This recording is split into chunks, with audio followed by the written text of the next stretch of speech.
दोस्तों आज की इस वीडियो में मैं आपको बताने वाला हूं कि किस तरह से आप अपने लक्ष्य को साध सकते हैं, अपने लक्ष्य तक कैसे पहुंच सकते हैं। आज मैं ऐसी आपको 5 बातें बताने वाला हूं दोस्तों, जिसके सहारे आप अपने लक्ष्य को बहुत जल्द हासिल कर सकते हैं। निश्चित ही जो आप टाल मटोल करते हैं, आलस्य करते हैं, उन सब से आप निजात पा सकते हैं अगर आप आज मुझे ये 8 मिनट देखते हैं। दोस्तों सबसे जो बड़ा जरूरी काम है, जो जरूरी बात है, वो है पेशेंस। लोगों में पेशेंस नहीं होता। बहुत से लोग 8 मिनट वेट ही नहीं कर पाते दोस्तों। लेकिन मैं गारंटी के साथ कहता हूं, अगर आपने ये वीडियो 8 मिनट देख लिया तो आपके जीवन में बहुत सारा परिवर्तन होने वाला है। दोस्तों अब चलते हैं कि करना क्या है। दोस्तों यदि आपसे पूछा जाए कि आपने अपने लिए कुछ लक्ष्य निर्धारित कर रखे हैं तो आपके सिर्फ 2 ही जवाब हो सकते हैं, हाँ या ना। अगर जवाब हाँ है तो बहुत अच्छी बात है, क्योंकि ज्यादातर लोग तो बिना किसी निश्चित लक्ष्य के जीवन बिताए जा रहे हैं और आप उनसे कहीं बेहतर स्थिति में हैं। पर यदि जवाब ना है तो बहुत ज्यादा नहीं, थोड़ी चिंता का विषय है। थोड़ी इसलिए क्योंकि भले ही आपका अभी कोई लक्ष्य नहीं हो, लेकिन जल्द ही आप सोच विचार कर अपने लिए एक लक्ष्य निर्धारित कर सकते हैं। लक्ष्य या गोल होते क्या हैं? लक्ष्य एक ऐसा कार्य है जिसे हम सिद्ध करने की मंशा रखते हैं। दोस्तों कुछ एग्जाम्पल्स लेते हैं। एक स्टूडेंट का लक्ष्य क्या हो सकता है? फाइनल एग्जाम्स में 80% से ज्यादा मार्क्स लाना। एक एम्प्लॉय का लक्ष्य क्या हो सकता है?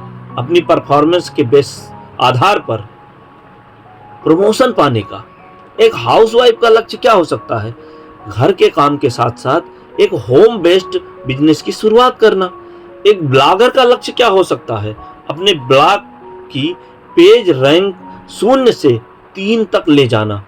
एक समाज सेवी का लक्ष्य क्या हो सकता है? किसी गांव के सभी लोगों को साक्षर बनाना। दोस्तों अब हमने तो लक्ष्य के बारे में जान लिया, अब चलिए उसको पाना कैसे, इस विषय में बढ़ते हैं। सही दिशा में आगे बढ़ने के लिए क्या करना है? जब आप सुबह घर से निकलते हैं तो आपको पता होता है कि आपको कहाँ जाना है। आप वहां पहुंचते हैं। सोचिए अगर आपको पता ही ना हो कि आपको जाना कहाँ है तो भला आप क्या करेंगे? इधर उधर भटकेंगे। भटकने में ही आपका सारा समय व्यर्थ हो जाएगा। इस जीवन में भी यदि आपने अपने लिए लक्ष्य नहीं बनाए हैं तो आपकी जिंदगी तो चलती रहेगी, पर यदि आप बाद में पीछे मुड़कर देखेंगे तो शायद आपको पछतावा हो कि आपने कुछ खास अचीव नहीं किया। लक्ष्य व्यक्ति को एक सही दिशा देता है, उसे बताता है कि कौन सा काम उसके लिए जरूरी है और कौन सा नहीं।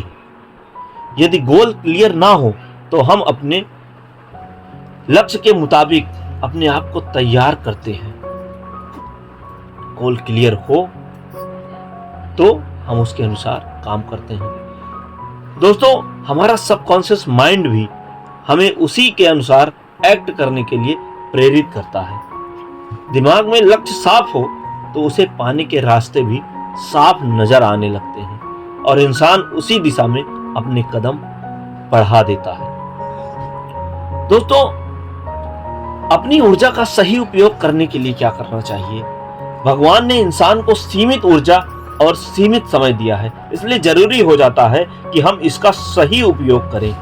लक्ष्य हमें ठीक यही करने को प्रेरित करता है। अगर आप अपने एंड गोल को ध्यान में रखकर कोई काम करते हैं तो आपका कंसंट्रेशन और एनर्जी लेवल कहीं अच्छा होता है। फॉर एग्जाम्पल जब आप किसी लाइब्रेरी में बिना किसी खास किताब को पढ़ने के मकसद से जाते हैं तो आप यूं ही कुछ किताबों को उठाते हैं और उसके पन्ने पलटते हैं और आप कुछ पन्ने पढ़ डालते हैं। पर वहीं अगर आपका किसी प्रोजेक्ट रिपोर्ट को पूरा करने के मकसद से जाते हैं तो आप उस काम को पूरा करते हैं। दोनों ही केसेस में आप समय उतना ही देते हैं, पर आपकी इफिशियंसी में जमीन आसमान का फर्क होता है। इसी तरह लाइफ में भी अगर हमारे सामने कोई निश्चित लक्ष्य नहीं है तो हम यूं ही अपना एनर्जी वेस्ट करते हैं और नतीजा कुछ खास नहीं निकलता। लेकिन इसके विपरीत जब हम लक्ष्य को ध्यान में रखेंगे तो हमारी एनर्जी सही जगह पर उपयोग होगी और हमें सही रिजल्ट देखने को मिलेंगे। दोस्तों अब बात करते हैं पॉइंट नंबर 3 की। जिससे पूछिए वही कहता है कि मैं एक सफल व्यक्ति बनना चाहता हूँ। पर अगर ये पूछिए कि क्या हो जाने पर आप खुद को सफल व्यक्ति मानेंगे, तो इसका उत्तर कम ही लोग पूरे विश्वास से दे पाएंगे। सबके लिए सफलता के मायने अलग अलग होते हैं और यह मायने लक्ष्य द्वारा ही निर्धारित होते हैं। तो यदि आपका कोई लक्ष्य नहीं है तो आप एक बार तो औरों की नज़र में सफल हो सकते हैं, पर खुद की नज़र में आप कैसे डिसाइड करेंगे कि आप सफल हैं या नहीं? इसके लिए आपको अपने द्वारा तय किए हुए लक्ष्य को देखना होगा। दोस्तों अब बात करते हैं पॉइंट नंबर 4 की। दोस्तों अपने मन के विरोधाभास को दूर करें। कैसे दूर करें? दोस्तों हमारी लाइफ में अपॉर्चुनिटीज आती जाती रहती हैं। कोई चाह कर भी सभी की सभी अपॉर्चुनिटीज का फ़ायदा नहीं उठा सकता है। हमें अवसरों को कभी हाँ तो कभी ना करना होता है। ऐसे में ऐसी परिस्थितियां आना स्वाभाविक है जब हम डिसाइड नहीं कर पाते हैं कि हमें क्या करना चाहिए। ऐसी सिचुएशन में आपका लक्ष्य आपको गाइड कर सकता है। जैसे हो सकता है कि आपका और आपकी वाइफ का लक्ष्य हो कि आपको एक ब्यूटी पार्लर खोलना है। ऐसे में अगर आज उसे एक साथ 2 जॉब ऑफर मिले जिसमें एक किसी पार्लर से हो, तो वह बिना किसी कन्फ्यूजन के उसे ज्वाइन कर लेंगी, भले ही वहाँ उसे दूसरे ऑफर के कंपैरिजन में कम सैलरी मिले। वहीं अगर सामने कोई लक्ष्य ना हो तो हम तमाम फैक्टर्स को इवैल्यूएट करते हैं और दोस्तों अंत में शायद ज़्यादा वेतन ही डिसाइडिंग फैक्टर बन जाए। दोस्तों अर्नोल्ड एच ग्लासगो का कथन, फुटबॉल की तरह ज़िंदगी में भी आप तब तक आगे नहीं बढ़ सकते जब तक आपको अपने लक्ष्य का पता ना हो। तो लक्ष्य को निर्धारित करने के लिए आपको एक उदाहरण और देता हूं।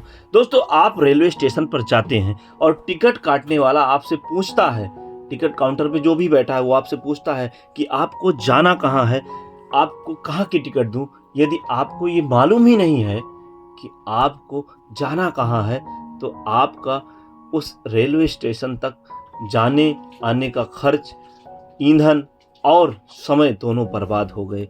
इसके लिए आप जब स्टेशन पर पहुंच रहे हैं तो आपको पहले से ही डिसाइड करके जाना है कि आपको टिकट कहाँ की लेनी है, आपको जाना कहाँ है। इससे आपका समय, ईंधन और ऊर्जा दोनों बचेंगे। दोस्तों आशा करता हूं कि अब आपको लक्ष्य निर्धारित करने में कोई कन्फ्यूजन नहीं होगी और आप अपने लक्ष्य को बहुत अच्छे तरीके से निर्धारित कर भी पाएंगे और उस लक्ष्य को हासिल भी करेंगे। जय हिंद।